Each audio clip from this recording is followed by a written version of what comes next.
حضرت سیدنا ابو ہریرہ رضی اللہ تعالیٰ عنہ سے مروی ہے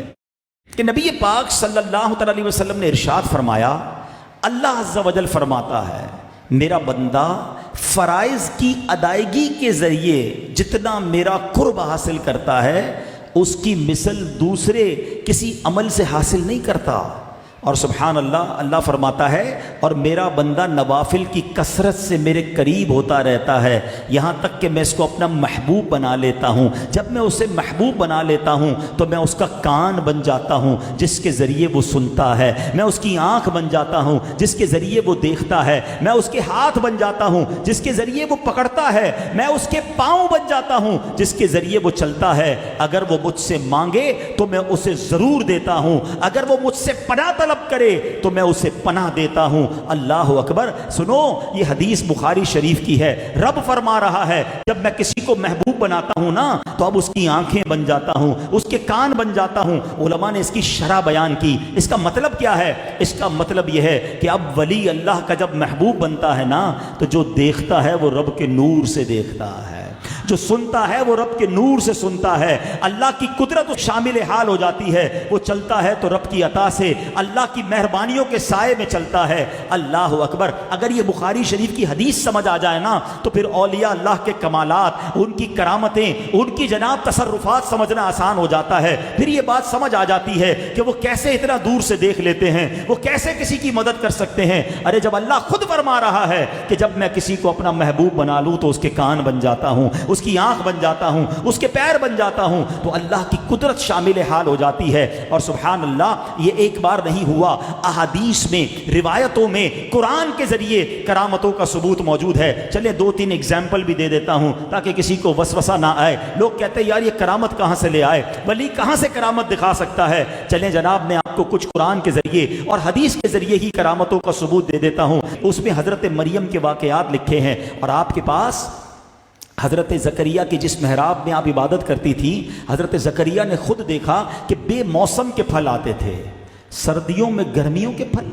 اور گرمیوں میں سردیوں کے پھل۔ حضرت زکریہ نے پوچھا اے مریم یہ کہاں سے آتے ہیں؟ کہا یہ اللہ کا دیا ہوا رزق ہے، اللہ عطا فرماتا ہے۔ یہ واقعہ قرآن میں موجود ہے، جس نے تفسیر قرآن پڑھی ہے اس نے یہ واقعہ پڑھا ہوگا۔ میں آپ سے سوال کرتا ہوں کہ حضرت مریم اللہ کی نبی ہیں؟ عورت نبی نہیں بن سکتی، آپ نبی تو نہیں ہیں، آپ ولیہ ہیں، آپ ولیہ ہیں۔ اور قرآن کہتا ہے بے موسم کے پھل حضرت مریم کی محراب میں آتے تھے۔ سبحان اللہ۔ حضرت زکریہ نے یہ کرامت دیکھی۔ حضرت زکریہ حالانکہ اللہ کے نبی ہیں، آپ نے سوچا اس محراب میں عبادت کرنے والے کو جب بے موسم کا پھل مل سکتا ہے، مجھے بھی تو بیٹا چاہیے۔ عمر زیادہ ہو چکی تھی، آپ نے حضرت مریم کی عبادت والی جگہ پر جا کر دعا کی۔ قرآن کہتا ہے اللہ نے انہیں بیٹا عطا فرما دیا۔ کیا حضرت زکریہ ڈائریکٹ اللہ سے نہیں مانگ سکتے تھے کہ اللہ مجھے بیٹا دے دے؟ لیکن آپ نے سوچا یہ محراب بڑی مقدس ہے، یہاں اللہ کی ولیہ عبادت کرتی ہے، عبادت کی جگہ پر جاؤں گا، یہاں اللہ ہی کی رحمت برس رہی ہے،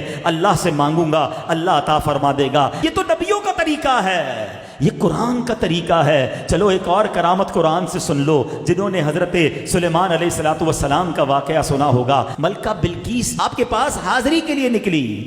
حضرت سلیمان اپنے ساتھیوں سے کہتے ہیں کہ میں چاہتا ہوں کہ جب وہ میرے پاس آئے اس کے آنے سے پہلے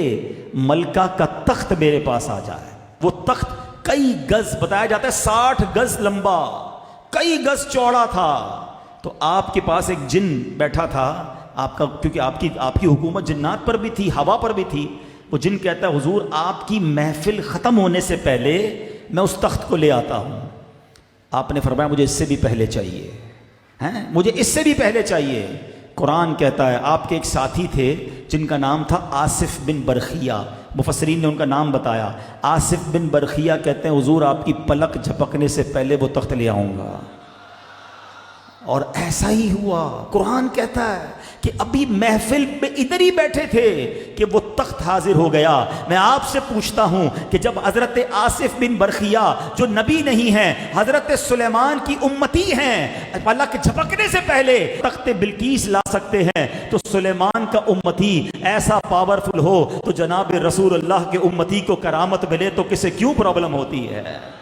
پھر کیوں نہ ہم کہیں کہ کھلا میرے دل کی کلی غوث اعظم، کھلا میرے دل کی کلی غوث اعظم مٹا قلب کی بے کلی غوث اعظم میرے چاند میں صدقے آ جا ادھر بھی چمک اٹھے دل کی گلی غوث اعظم قسم ہے کہ مشکل کو مشکل نہ پایا کہا ہم نے جس وقت یا غوث اعظم اور ہمارا بھی بیڑا لگا دو کنارے اے غوث ہم آپ کے مرید ہیں ایک بات سب جان لو الحمدللہ سارے اولیاء کے چاہنے والے سارے صحابہ کے چاہنے والے سب کا ایک ہی عقیدہ ہے کہ کوئی ولی کوئی غوث کوئی کتب کوئی نبی کوئی صحابی اپنی طرف سے کسی کو کچھ نہیں دے سکتا وہ جو دیتا ہے وہ رب کی عطا سے دیتا ہے ارے رب انہیں دیتا ہے ان کو رب نے یہ اختیار دیا ہوتا ہے کیونکہ وہ اللہ کے محبوب ہیں میں نے بخاری کی حدیث سنائی ہے کہ رب جسے محبوب بناتا ہے اس کے کان بن جاتا ہے اس کی ہاتھ بن جاتا ہے اس کی قدرت اس کے شامل حال ہو جاتی ہے ہم یہی تو کہتے ہیں کہ حضور آپ رب کے مقرب ہیں ہم گناہ گار ہیں اللہ نے آپ کو بہت دیا ہے جو دیا ہے اس میں سے ہمیں بھی عطا فرمائیے ہمارا بھی بیڑا لگا دو کنارے تمہیں نا خدائی ملی غوث اعظم شرک کب ہوتا ہے شرک جب ہوتا ہے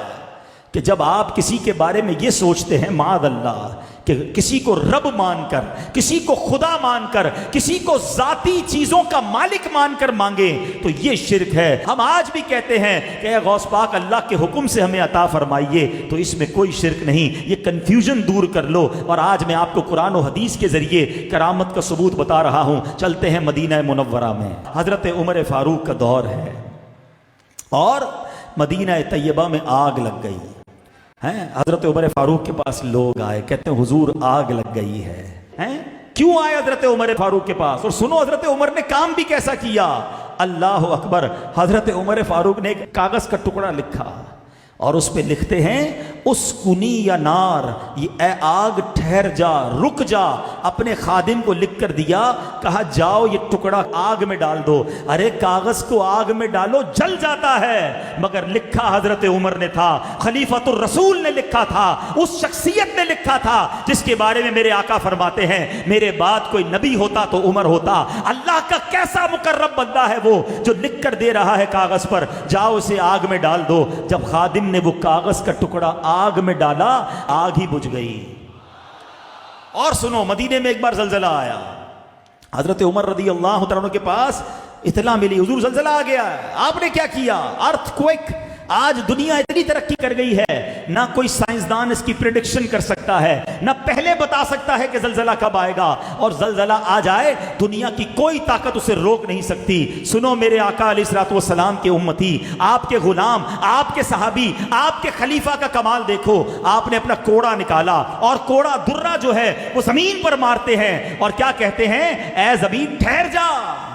اللہ اکبر حضرت عمر کا کوڑا لگنا ہے زمین وہاں ٹھہر جاتی ہے زلزلہ وہاں رک جاتا ہے اور یہ اسی کے تو غلام ہے نا جب میرے آقا احد پر گئے تھے سبحان اللہ نبی پاک کی تو شان دیکھو جب اپنے صحابہ کے ساتھ جبل احد پر گئے حدیث کی تمام بڑی کتابوں میں یہ احادیث میں آپ کو مل جائے گی کہ جب میرے آقا احد پر گئے احد پر زلزلہ آیا احد گویا جھومنے لگا نبی پاک نے کیا کیا پیارے آقا نے اپنے پیر کی ٹھوکر لگائی فرماتے اے احد رک جا تجھ پر ایک نبی ایک صدیق اور 2 شہید موجود ہیں ذرا یہ جملے یاد کرنا آقا نے ٹھوکر لگائی احد رک جاتا ہے سبحان اللہ یہ کیسا معجزہ ہے اچھا یہاں ایک اور بات سیدی اعلیٰ حضرت لکھتے ہیں کہ اللہ نے کیسا وقار دیا ہے کیسا پاور دیا ہے اپنے حبیب کو فرماتے ایک ٹھوکر سے